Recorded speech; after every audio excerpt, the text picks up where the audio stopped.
ပြောမင်္ဂလာပြောပြောမင်္ဂလာပြောလောင်းစီသူမင်းနာအမ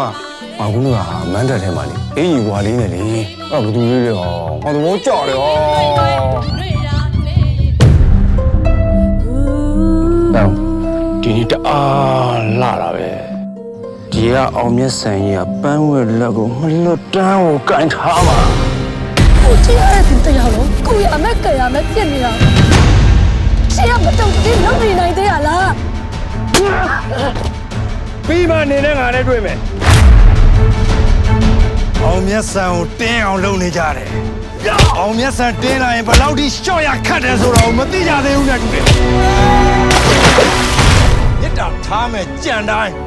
ဒီအဲ့ဒီအပြုတ်မှုတွေကငါ့ကိုပြန်တင်းလာစေတယ်နော်လိုက်ရိုက်လိုက်ငါကကောက်ပါတော့အရှင်လောင်းလာဝဲတာမရောင်းနိုင်ဘူးငါသားရောင်းကုန်ပစ္စည်းမဟုတ်ဘူးနေပြန်တော့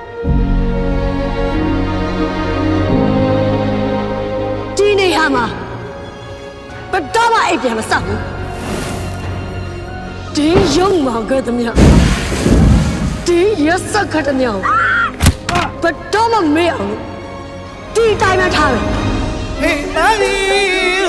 ရှင်မြူပြီးလို့အသေးလိုက်ခုန်ပြီးသောဟုံကျွဲမင်းသားကြီးငါအလိုမဖြစ်မြောက်လို့တော့နေလေအေးနေရမယ်လို့မထင်သွားတော့ငါဒီနေရာမှာတုံးနဲ့တရားမြင်မြင်ချင်လို့လား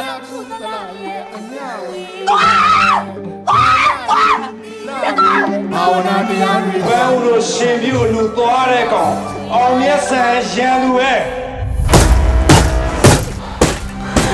သိဘူးဟာငါအခုချိန်မှာရှင်ပြူပေးချင်တာပဲသိတယ်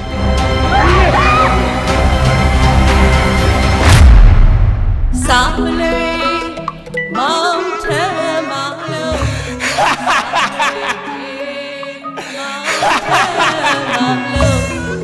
စာမလေးမောင်ထဲမှာလို့